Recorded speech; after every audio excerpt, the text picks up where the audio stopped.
Hi guys, welcome to Starlit with Ann Calzada. Thank you for being here and watching. I am your hostess, Ann Calzada. Thank you to everyone who has purchased readings from me. I appreciate that this week. I've had several readings this week roll in, and I am grateful. And yes, they are tarot readings. So if you would like a tarot reading, let me know. If you need anything else, let me know. If you feel like you can't pay for everything, there's always a trade away, to get it done. So thank you for listening and watching. So Tuesday, February 3rd at 7:33 p.m. Rocky Mountain time, we do have a change. A long-term planet, Uranus, is finally waking up again, going direct in Taurus.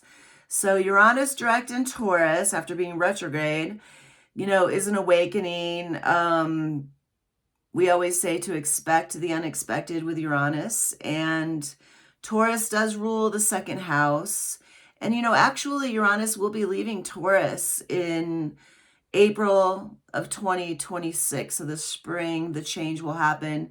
But having Taurus in the second house, with Uranus ruling Taurus in that second house, I would be aware of just spending and finances and, your money, your cash, because, honestly, Taurus rules the second house. Taurus loves to relax. Taurus loves to languish and, stop and smell all the flowers that are out there in the garden. And, they love good food, good sex, a good home, good comforts. The sofa is like amazing for Taurus. So, they are also like, getting it done for sure. But they are also just like a languishing sign. So they don't rush, and they're ruled by Venus. And they are the first earth sign. And earth does move a little bit slower than, say, fire. Happy full moon in Leo last night. I hope you had fun. It's still beautiful tonight. So having Uranus in Taurus, again, just the possessions, your second house of cash flow, money, material items, stability, all of that. So just, keep an eye on it, and it will change. So we'll get to that in April. Friday, February 6th at 3:48 p.m. Rocky Mountain time, Mercury is changing and leaving the lightning bolt of Aquarius for Pisces. So for dreamy Pisces, Mercury, expect energies to be a little bit more compassionate in general for the collective, empathetic. You may have your dreams brighten up a little bit. Pisces is the very last sign of the zodiac. And in astrology, astrologically speaking, we always say that Pisces is the last sign. This is their last lifetime. They have lived all of the other signs, and this is it. So having Pisces and Mercury is a chance to really embrace the artist, the healer, the dreamer within yourself and your heart. And, maybe you'll want to volunteer at an animal shelter. Maybe you'll want to help seniors, your neighbors.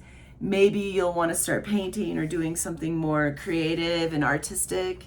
Maybe you'll start wanting to explore your healing abilities. Maybe you'll start wanting to do tarot readings. Who knows? But having Mercury in Pisces, it's going to be that's a nice transit. It's pretty mellow, as opposed to Aries, just like, rawr. So in Pisces, it's just kind of like, that's the difference. So, stargazers, I hope you have a beautiful, blessed day, a beautiful, blessed week this week, and you're enjoying this February. And I have moved on for February with some red. I hope you're enjoying this beautiful new robe that I have. And I hope you're treating yourselves well and giving yourself lots of love. And if you need anything, let me know. I have healingheartherbs.com. We have Starlit with Ann Calzada at gmail.com. So let me know. And if there's something that you would like to see, if you need a question answered, a topic covered, put in the comments, send me an email if you want to remain anonymous. And thank you for listening. I love you guys. Blessed be.